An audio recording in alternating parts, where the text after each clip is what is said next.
Listeners, thank you so much for listening. This is my time of the year, as hot as blazes. I want to go back to the bee yard and not do a thing in the world.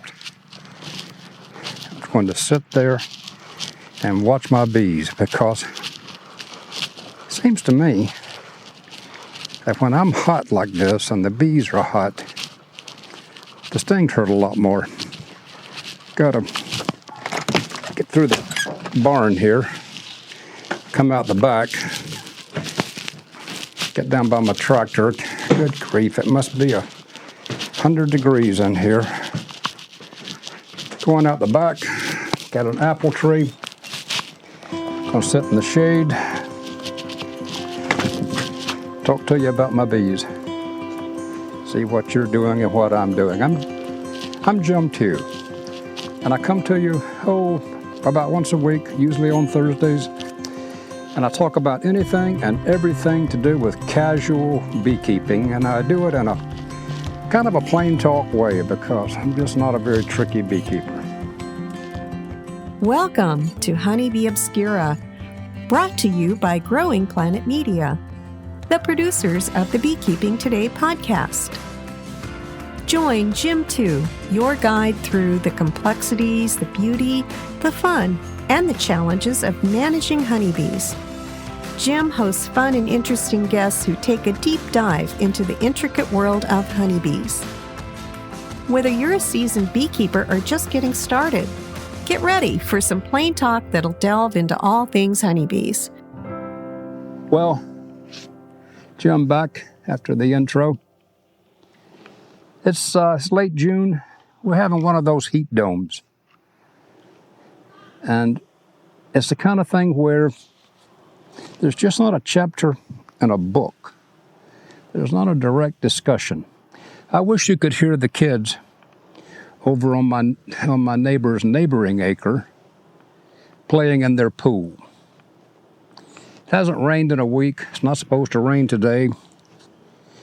They're in that pool. When I heard they were getting a pool put in, listeners, I just cringed, because I can put out water here and water there, and I've got a couple of bird waters. Actually, the birds have been in my bird water, not the bees. So I don't know where the bees are getting water, but you better know they're having to get water.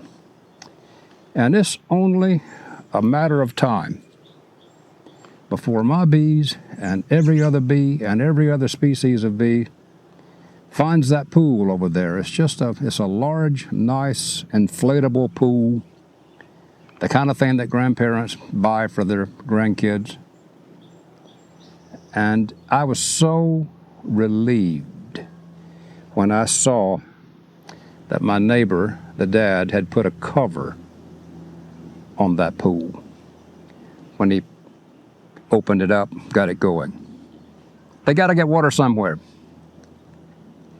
You know, as I look at this, I've told you time and time again that I grew up keeping bees, extreme South Alabama, North Florida. A day like today would be typical. And the bees and I would have been much more acclimated, but I haven't lived in that area in decades and decades, and I've lost my acclimation. So when I'm out today and it's 92, that is hot.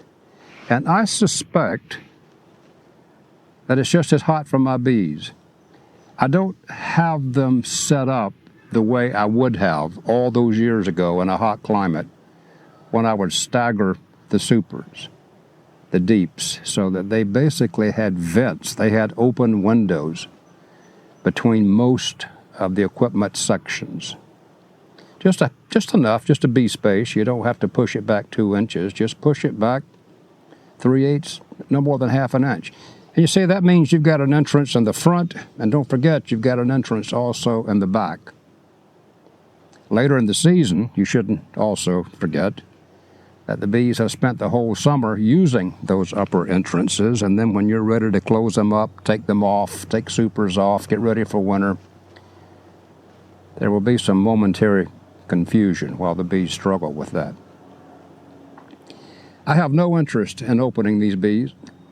There's only a marginal flow on, if a flow at all, I can already say that as far as I'm concerned, the season for 2024 is winding down. So in a strange, discouraging kind of way, yesterday was the summer solstice, so today the day's a little bit shorter than it was yesterday. You know where we're headed. So from this point on, I'm supposed to start thinking about winter, even though I'm telling you how hot it is, and I'm sitting here in a short-sleeved shirt with my beehive, my bee suit in my lap. I was hoping I wouldn't have to put it on, but here's a bee who's decided that I'm a villain. So pardon me while I bump and scrape my microphone, trying to protect myself just enough to keep talking. Because see, the bee's personality changes.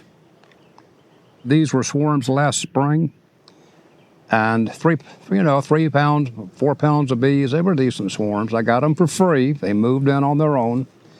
I've talked to you about it, and I've written about it every chance I got. And they were docile, They were focusing on getting the food sources that they needed while the food sources were available, and they weren't focused on stinging me and robbing. And now, just like I do, they realize that times are lean out there now. It's hot. They need water. They're not finding a lot of nectar. They're still finding some pollen, but it's nothing like it was 8 weeks ago. So what I have to get accustomed to is that my bee's personality changes. I've already told you I've had some really angry colonies that have chased me around and chased my grandson around. I've told you, I think, in other episodes.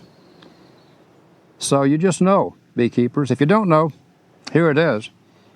Beehives don't have standard personalities. They don't have the same personality year-round. So your best colony, your gentle colony, will not stay that way. It will undergo a Jekyll and Hyde change remarkably soon, and then you've got to deal with that. They're going to be all stingy.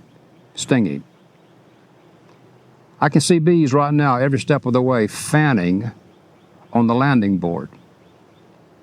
Peculiarly, this time last year, I would have had bees bearding out front. When it gets this hot, especially for you people in hot climates who are listening in a really hot climate, and you see those bees matted out front, that's just the classic old technique that my grandparents did of getting out of the hot house and going to sit on the front porch and hope that there was a bit of a breeze blowing and drink a short Coke and everything was good. Except for the short Coke, that's pretty much what these bees are doing when they beard out front like that. So in some cases, that means you don't have enough space on the colonies. But in other instances, it just means that it's hot.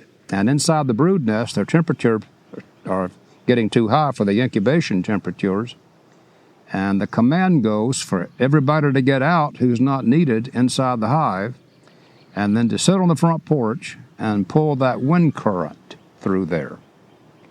And I would like to believe that in my artificial domicile that's designed for me more than it's designed for the bees, that when they're pulling that waft of air through the colony, that's why my slipbacks, my upper entrances, are helpful, because there's more spaces, there's more windows open. Can I word it like that? There's just more windows open when I have those slipbacks. And at the same time, other bees are flying off and they're bringing back water that they're picking up from wherever they can get, and they're looking for dependable water supplies that's there all the time, but they'll take any water. I suspect if I went back down to the shop and watered my tiny bee flower garden, which is remarkably active, even a small bee garden is active with pollinators. And I'll bet you if I watered it, I could find some bees on the cement pavers there that are picking up water, because they're opportunists. They'll take it wherever they can get it. So if you think about life like the bees, first of all, they're in a nest box that's not of their design. Their population is much larger than they would have in the wild because we did that. They don't have the entrances, possibly. See, there's no standard entrance on a wild nest. Some are going to have great entrances for cooling. Others are going to be worse than what they've got here. So they got to do something to keep that brood nest cool. That's the primary thing. And by keeping the brood nest cool, they also maintain temperatures that stop that comb, holds that heavy honey from softening and melting down, and then releasing that honey inside the nest. What a mess that would be. What a mess that would be. Take a few minutes and envision what it would be like if your colonies got so hot that the honey supers above softened up enough to release the honey and let it ooze through. Think about that while we hear from our sponsor. Just a quick reminder, Varroa mites might be lurking on your bees even if you can't see them. Protecting your colonies means actively combating these mites, the leading cause of colony death. The good news? There are plenty of natural methods and treatments available to keep those mite counts in check. Learn about different monitoring techniques at betterbee.com/mites. Water collectors, I've written about them, I've thought about them, I've guessed, I've been right, I've been wrong. They're unexciting from a beekeeper standpoint. The main thing we want from our bees is out there finding nectar and bringing back, and colony scale showing that they're gaining weight and they're just growing night and day. But without those water foragers right now, every one of these few beehives that I'm looking at would overheat. And here's the irony, they're only bringing back just about a third of a drop. So you would think that there would be clouds of bees. And I suppose if the temperature is hot enough, it would be clouds of bees. But right now, it just looks like a day in the apiary. Bees are coming, bees are going, a few bees bringing back pollen. Everybody is busy, except for the one bee that wants to buzz around me and my nose. There's always one. So they don't bring back much water, so I've never really understood. Kim and other authorities used to say that bees need anywhere from a pint to a quart of water a day, sometimes even a gallon in hot climates. I don't know where they're getting that water. They have to find something like ponds or streams. It can't just all be from the neighbors' pools and bird baths and spilled water on patios. So I don't know where they're getting it, but they know where it is. I've speculated that bees know their community much, much better than we do. They're going someplace over to a near creek that's maybe a half mile from here. They're going to a pond over in a subdivision. If my neighbors leave the top off that pool, they're going to lock in on that. They know the environment. So I've speculated in the past, if they know where those multiple water sources are, then they know a lot more about that environment. They know where there's nectar and pollen sources, and I think, interestingly, they probably know where their neighboring beehives are. They don't drop in for friendly visits, but I've talked about robbing until we all got sick of it. So I won't go down that path again, but I think they also know where their neighboring beehives are, so they can go check those hives, probably starting right about now. And they will kind of analyze each other's individual colony strength to see who can defend their stores and see which ones cannot defend their stores, and then they'll equalize. But here I am talking about robbing. I think bees know their community. I think they know their resources. They know where to get water. Think about this. I certainly do. How long does it take a bee colony to learn its community resources? So when I install a package, when I buy a split, and I bring it here from 20 miles away, they're completely blind. It'd be like dropping me in the middle of a city I've never been to and telling me to find a place to live and get something to eat. So they must be in a complete quandary for a while, and I don't know what happens during that time. They must have some kind of emergency mode where they equate their brood production, their food needs with what they can get, what they've got coming in. They must skew their population as much as they possibly can to foraging. The bees that just came in, a really small swarm. I would love to have talked about it again. Got that small swarm. I just love working it, listeners, because it's just so small and so agreeable. It's like playing with a kitten compared to playing with a bobcat. So I'm watching it right here, and it's busily coming, and I'm going to have to do something with it to protect it, because these bigger colonies are going to bully it when times get real bad, and they will rob it out. So they're all learning the resources of their community, and I don't fully understand how long it takes for them to learn where all their resources are. So I think during that period, a beekeeper is a very good thing. I think the bee colony outgrows the need for a beekeeper, but I speculate that at the outset, a beekeeper is a very good thing, because the beekeeper can add surplus carbohydrate sources and can put on a pollen patty, can reduce entrances, and do the kind of things that the bees can't do on their own. So if I left you with one central theme in this discussion that I've had up to this point, is that my bee's personality changes in these hot climates from the directed, focused, go get the food right here, right now, to defend what we've got and go get water, because nothing else is in bloom, it's hot, and the brood nest is overheating. So why does that matter all that much? In the great scheme of things, in the wild, maybe it doesn't matter all that much right now.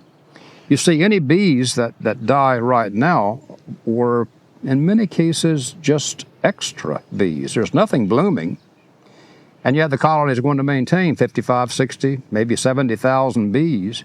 It's like keeping everybody employed when the income generation is just not there. So all those years ago, when we used to have organophosphate insecticides that would kill our bees, starting right about now when sprays were being put on and pollination season was over and people weren't as careful as they should have been, and bees were much more abundant, there were those who quietly behind the scenes would say, well, no great loss, because those bees that were killed off in the summer were only an expense in the colony anyway, because they were having to eat stored food. There was nothing else for them to bring in. And it was only as the fall season approached with the fall flowers that we could once again say, well, we need fresh bees, we need bees with the different hormonal content and the different physiological makeup to serve as winter bees. And the summer bees, it was okay if there was a dip. I don't like dips, listeners. I would always panic when I would sense that my bee population was declining, and I would go straight to dire reasons, that there were diseases, there was a pesticide kill, there was a swarm, but never did I think good thoughts about those population dips that I would sometimes experience in the summer. And then the bees will probably not go back to that, oh, we're so happy to see you here today. They probably won't go back to that place this year. Even in the fall, when aster and goldenrod's in bloom, they're still robby, stingy, defensive, because this is it. They seem, I'm guessing, and I have no authority to guess, but I'm guessing they have some instinctual response that this is it. There is no other aspects of this season. There is no winter flow. So after those fall flowers are gone, if you don't have it, you're not going to get it. So I've always postulated that one of the reasons that the fall bees are not as friendly, agreeable, cooperative as the spring bees is that they still have a different mindset. I've talked to you now almost the entire length of my time, and I guess I could ask you now at this point, do my bees and your bees have a personality? Can we begin to understand that personality the same way we understand the personality of people and different moods that they may be in? When something has upset them, when something has made them happy, is it just 100% anthropomorphic to apply that, to think that about bees, that bees sting when they're angry, bees hum when they're happy on flowers? We have these analogies all the time. So I've been essentially talking to you today about what I think to be the personality change that bees undergo from the spring season to the hot summer season, and then yet even another more mild personality change in the fall after they experience robbing and get prepared for the big dearth, the winter season. So I really enjoy talking with you. I enjoy doing this. I enjoy thinking about bees. I keep saying this, but it's important that you know where I am as the guy talking to you. I'm a long-time beekeeper who's long in the tooth. As a young guy, I would want to check my queens and see what honey stores they had and who was strong and there's no diseases, mites. And as an old guy, I want to sit in this chair and talk to you, enjoy the smells, enjoy the sounds, and just appreciate bees for what there are. An individual species that seems to have their own personality about them that demands respect and in many cases, admiration. I deeply appreciate you listening. Write me if you need to. If I don't respond to you, please try me again. But whatever you do, please don't get angry. I'm just a one-man band. I'll be in touch next week, same time, right here. Thanks for listening. Jim telling you bye.